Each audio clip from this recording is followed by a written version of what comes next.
bawal magsama yung isang magpartner na hindi pa sila ikinakasal sa harap ni Papa Jesus. Malaki, maliit, mga dumaan sa aming mga parang binabagsahan ng lupa. Kaya namin yan. Sa totoo lang, wala akong ine-expect sa asawa ko. Dumaan kami sa emotional na problem, financial problem. Kumbaga, yung feelings is mutual, gusto niyang magpakasal, gusto mo magpakasal, and walang pilitan. So, kung mahal mo talaga yung tao, ako nag-expect ako sobrang dami pa kasi hindi pa naman talaga kami totally na talagang naisip namin ni Cindy Girl na matagal na rin kami nagsasama.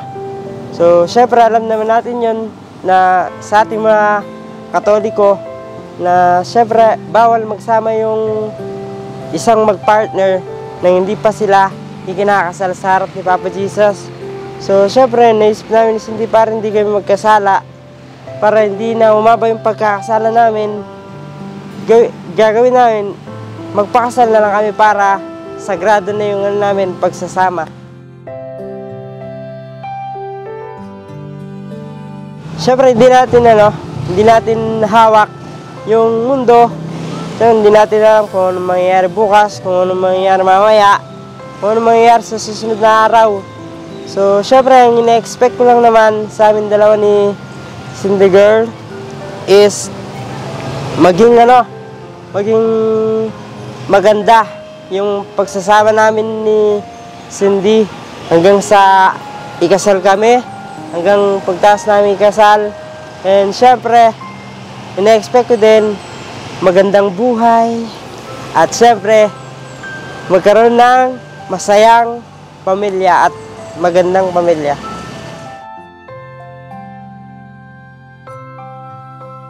Oo naman, basta magkasama kami ni Cindy Girl, haharapin namin yan. Siyempre, ang dami na rin namin mga napagdaan ng mga pagsubok, malaki, maliit, mga dumaan sa aming mga parang binabagsahan ng lupa.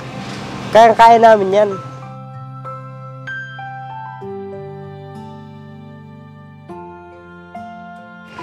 Sa totoo lang, wala akong ine-expect sa asawa ko. Kung ano lang yung pinapakita niya sa akin, parang masaya na ako. Kahit anong gawin niya sa aming relasyon, kontento ako doon. Parang wala na akong ine-expect na kahit ano pa. Basta kung saan siya masaya at kung saan ako masaya, susuportahan ko siya. Para magsusuportahan na kami dalawa. Yun lang. Ang wish ko, siyempre, sa after ng kasal namin, siyempre, maging maganda yung namin, pero hindi naman gano'n, basta maging maganda yung pagsasama namin dalawa, at siyempre, mabiyayaan ng kahit isang supling or 2, 3, 4, 5, 10. 10. So, kahit 2 lang, okay na yan. Siyempre, marami pang mga blessings.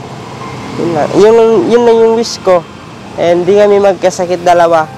At marami pang mga trabahong dumating sa amin, kahit marami yan, tatanggapin namin. Yun lang. Bukod syempre sa maging legal yung pagsasama namin dalawa ni Mariano G, guys, gusto talaga namin na magpapakasal ka kasi hindi dahil gusto mo lang malegal yung pagsasama nyo. Magpapakasal ka kasi mahal mo yung tao.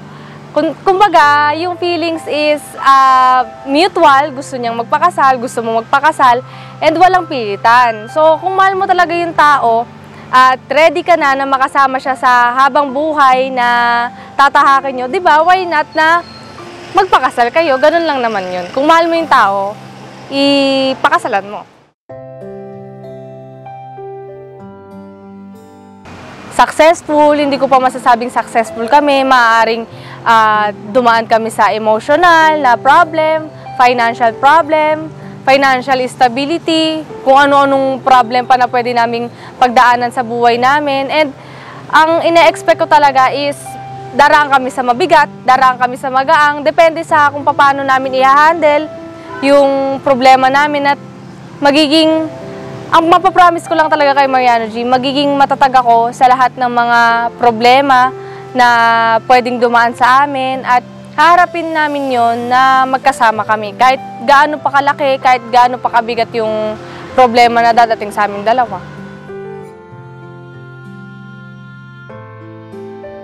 Never mong mapapaghandaan ang isang bagay kasi hindi mo alam kung kailan darating ang problema, hindi mo alam kung kailan yan susulpot, at hindi mo alam kung meron ka bang magiging solusyon sa isang problema agad-agad, di ba?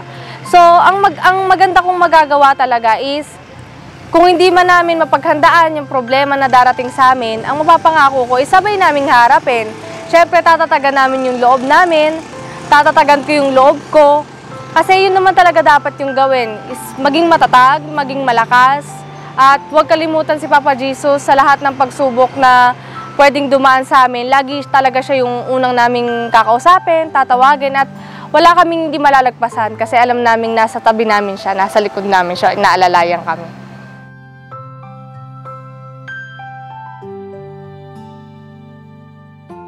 Ako kay Mariano G, wala akong ine-expect sa kanya. Kaya kami tumagal ng ganito katagal, guys, kasi hindi kami nag-e-expect sa isa't isa. Kung meron siyang gustong ipagawa sa akin, gusto ko sinasabi niya.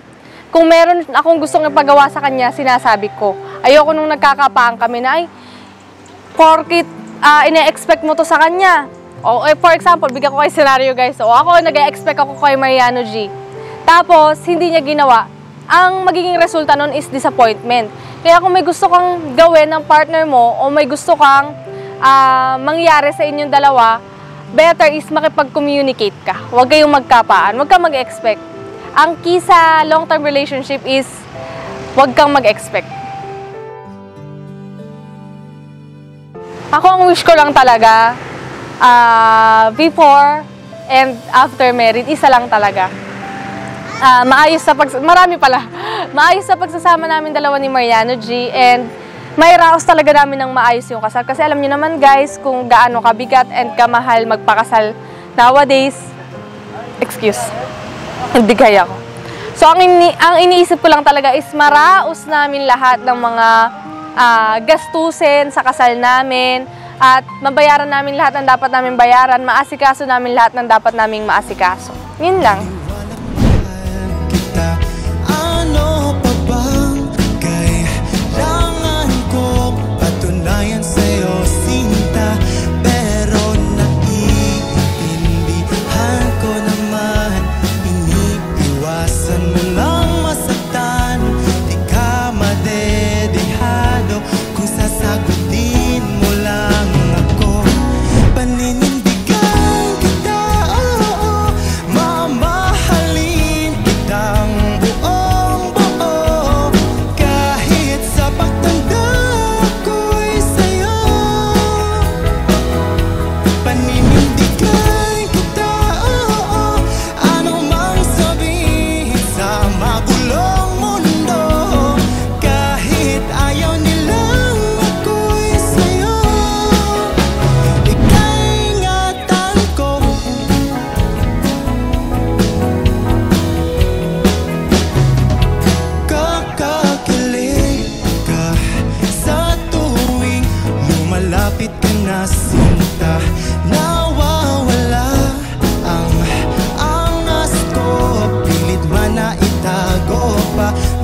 grabe kasi kung paano mo ko itahan kapag napupuno na ko sa ingay na. Parang may ano sa gilid ko. Ano, parang kalaban ni Darna. Kahit ka-silence yun, no? Ang fan nun? Babaeng impacta. Impacta. Ginawa mong no? Alam yung kalaban ni Darna. Yung nakakalaban. Charot lang. Dahil guys, gusto lang namin magpasalamat sa sa mga tanong nyo. At sana nasagot namin ng maayos yung tanong nyo. Ikaw ba, nasagot mo ba ng maayos? Nasagot ko na maayos. Parang hindi naman. Sabi ni Nasagot Matt. ko na maayos. Ha? May date na ba kayo? Oo, may final date na kami sa kasal. Ang final date namin is birthday ko, July 29, 2024, guys. Yes, guys. 3 Mm-mm. p.m. on, dyan sa ano, On. katedral, simbahan. Oo, dyan sa may katedral simbahan. Yes, guys. So, ayun guys, sana nasagot namin Antipolo yung... Katedral. Antipolo Katedral. Sana guys, nasagot namin yung mga katanungan nyo. And sa mga nagdududa pa dyan, manahimik na kayo. Okay na ba yun? Okay. Paninindigan kita,